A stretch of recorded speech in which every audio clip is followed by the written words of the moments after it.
Guys জীবনে প্রথম আমি এবারে একটানা রোজা শুরু করেছি।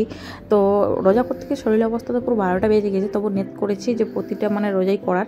আর এদিকে এলিশা কদিন ধরে জেদ ধরেছে ও ঘুরতে আসবে। আর যেহেতু সারাদিন রোজা থাকছে তো একদমই শরীরে এনার্জি থাকছে না, সন্ধ্যাবেলা যে ওকে নিয়ে বেরোবো।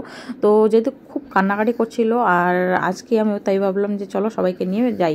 তো ওর পিসিরাও এসেছে আমাদের বাড়ি, ওরাও ছিল। তো ওর বাবাকে বললাম যে ইফতার করার পর নামাজ পড়ে তারপর বেরোবো। তো আমরা সে মতো মানে বেরিয়ে পড়েছি ইফতার করে নামাজ পড়ে এসে। তো তারপরে পার্কে যখন আমরা ঢুকি তখন 7:30 প্রায় বাজে, আর 8টার দিকে পার্ক বন্ধ হয়ে যায়। তো আধা ঘন্টা পার্কের ভিতরে ছিলাম। আর পার্কের ভিতরে এসে প্রায় এলিশার তো তোমরা দেখতেই পাচ্ছ কতটা এনজয় করছে। আর ও আসলেই পার্কে এই জায়গায় এন্ট্রি নেয়। এখানে ও ভীষণ এনজয় করে। আর যেহেতু খুব হাতে অল্প সময় ছিল, আধা ঘন্টা, তো পুরো পার্কটাই ওকে ঘুরিয়ে দেখানো মানে খেলাধুলা করার ইয়ে ছিল। আর এদিকে বড় ননদের মেয়ে একটুখানি রাগ হয়ে গেছে, কারণ কি যখন আসি ও একটুখানি সাজগুজ করতে বেশি টাইম নিয়ে ফেলেছে, আর বড় ননদ ওকে বকা দিয়ে দিয়েছে। তাও যার কারণে একটু মন খারাপ, ও দূরে দূরে থাকছে। আর এই হচ্ছে আমার ছোটো ননদ, তোমরা দেখেছো এর আগে ব্লগে। আর বড় ননদ এসেছে, সবাই মিলেই এসেছি। আমরা এখন এসেছি কলকাতার ফ্রি পার্কে, সেটা হচ্ছে নিউ টাউনের এনকেডি পার্ক। আর এলিশার এই পার্কটা ভীষণ প্রিয়, কারণ কি এখানে ওর সমস্ত রকম মানে মনোরঞ্জনের জিনিসপত্র রয়েছে, যার কারণে এই পার্ক ছাড়া অন্য কোনো পার্কে যেতে চায় না। আর এত রাত্রে কোন পার্কেই বা খোলা থাকে বলো, ফ্রি পার্ক ছাড়া? তো যার কারণে এখানেই এসেছি। আর এখানে ঢোকার পরে না আমরা হাঁটছি তো মানে ফটাফটা বৃষ্টি পড়া শুরু হয়েছে। আর এলিশা বাবা আসার আগে বলছিল আজকে যেতে হবে না, আমার শরীর প্রচণ্ড ক্লান্ত লাগছে। কিন্তু এলিশা আর ওর মানে পিসির মেয়েরা কিছুতে মানছিল না, প্রচণ্ড মন খারাপ করছিল। আর আমার শরীরের কথা তো বাদে দিয়ে দাও, আমার তো শরীর মানে না চলার মতোই অবস্থা, কিন্তু রোবটের মতো চলতে হচ্ছে আমাকে, আর কিছু করার নেই। কে বুঝে কার দুঃখ বলো। তো এই হচ্ছে অবস্থা। আর এলিশা ওর মানে দিদিভাইয়ের হাত ধরে এগোচ্ছে। আর এলিশা বাবা বলছে তোমরা একটুখানি ঘোরাফেরা করো, আমি মানে গাড়ির ওখানে গিয়ে বসছি, আমার একদম ভালো লাগছে না। তো ও বেরিয়ে পড়েছে, আর আমরা একটুখানি ঘোরাফেরা করছিলাম। তো চলো তোমার সাথে থাকো, আই হোপ তোমাদের ব্লগটা ভালো লাগবে আজকে। আর মানে যেহেতু রাত্রিবেলায় ব্লগটা মানে শ্যুট করেছি, তো পুরো মানে অন্ধকার পুরো ক্লিয়ার আসেনি। তো যাই হোক তোমরা একটু অ্যাডজাস্ট করে নিও। আর কেমন লাগছে অবশ্যই কমেন্ট করে কিন্তু জানাও। তবে যত সময় যাচ্ছে বৃষ্টিটা একটুখানি বাড়ছে, কিন্তু তোমরা হয়তো বুঝতে পারছো না, ফটাফটা বৃষ্টি পড়ছে। আর এদিকে মানে পার্কের যে লোক দেখাশোনার দায়িত্ব আছে, ওনারা তারা দিতে শুরু করেছে, বলছে সময় শেষ হয়ে আসছে, বের হতে হবে বাইরে। তো এই হচ্ছে আমরা বলছি বেরো এই করতে করতে প্রায় 8:05 মতো বেজে গেছিলো। আর শেষে কি হয়েছে জানো, মানে গেট বন্ধ করে দিচ্ছে, কিন্তু আমার ছোটো ননদ সেলফি নিতে ব্যস্ত, বেরোচ্ছে না। তো দাদাভাইটা বলছিল আমরা কি বন্ধ করে দিই, বললাম যে বন্ধ করে দেন। তারপরে তাড়াহুড়া করে বেরিয়ে পড়েছে। আর আমার চেহারা দেখো কতটা রোগা পাতলা হয়ে গেছি আমি এই কদিনে। তো বেশ আকাশের অবস্থা বিভৎস খারাপ। আর এদিকে প্লেন যাচ্ছে, তোমাদেরকে একটুখানি দেখানোর চেষ্টা করলাম। আর এদিকে ভাগ্নি উঠে পড়েছে দোলনায়, আমাকে বলছে আমি একটা দোল দিয়ে দাও, ও একা একা দোল খেতে পারছে না।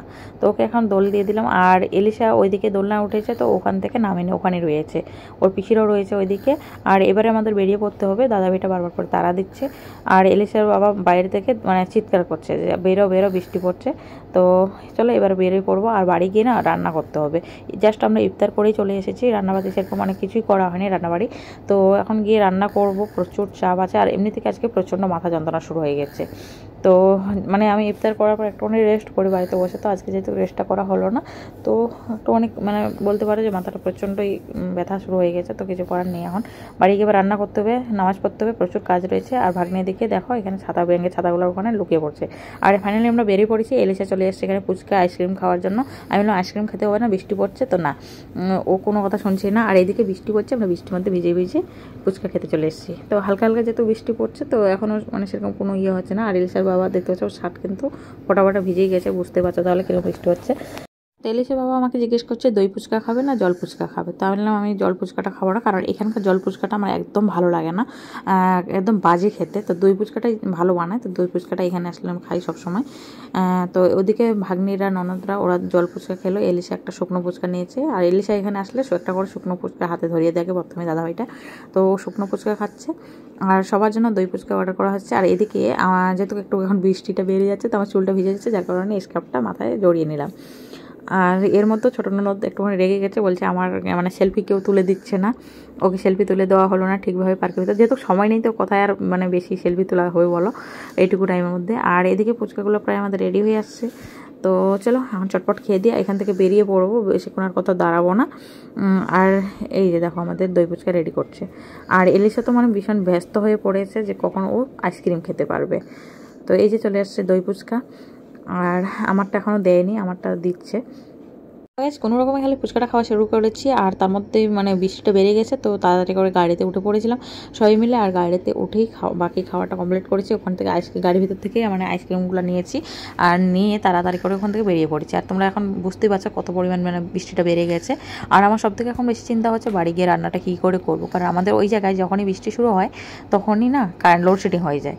তো সেটাই এখন চিন্তা, তো জানি না কী করবো। আর এলিশা বাবাকে এলিশা বলছে গাড়িতে গান দিয়েছে, আর এলিশা এখন ড্যান্স করা শুরু করেছে। ও গাড়িতে উঠলেই ওকে গান দিতে হবে। এই দেখো এখন কীভাবে করে ড্যান্স করছে, বসবে তো না, দাঁড়িয়ে দাঁড়িয়ে এইভাবে করবে দেখো। তো চলো গাইস, আশা করছি আজকে ব্লগ দেখে তোমাদের ভালো লেগেছে। ভালো লেগে থাকলে অবশ্যই লাইক কমেন্ট শেয়ার করো। যারা নতুন বন্ধুরা আমার চ্যানেলে ভিজিট করছো প্লিজ চ্যানেলটাকে সাবস্ক্রাইব করে পাশে থেকো। আর যারা অলরেডি সাবস্ক্রাইব করে নিয়েছো তাদেরকে অনেক অনেক ধন্যবাদ। আর হ্যাঁ, এলিশা বাবা কিন্তু আমাকে কথা শোনাতে ছাড়েনি, যেহেতু এইরকম বৃষ্টি পড়ছে ও কিন্তু আসার আগে বলছিল আজকে যেতে হবে না, থাক। তো বাচ্চাদের জেদের জন্যই কিন্তু আসতে হয়েছে, আর সবার রাগটা এখন আমার উপরে ঝেড়ে দিল। বলছে বড়দের কথা শুনতে হয়, আমার কথা শোনোনি বলেই এরকম বৃষ্টির কবলে পড়তে হলো আমাদের এখন।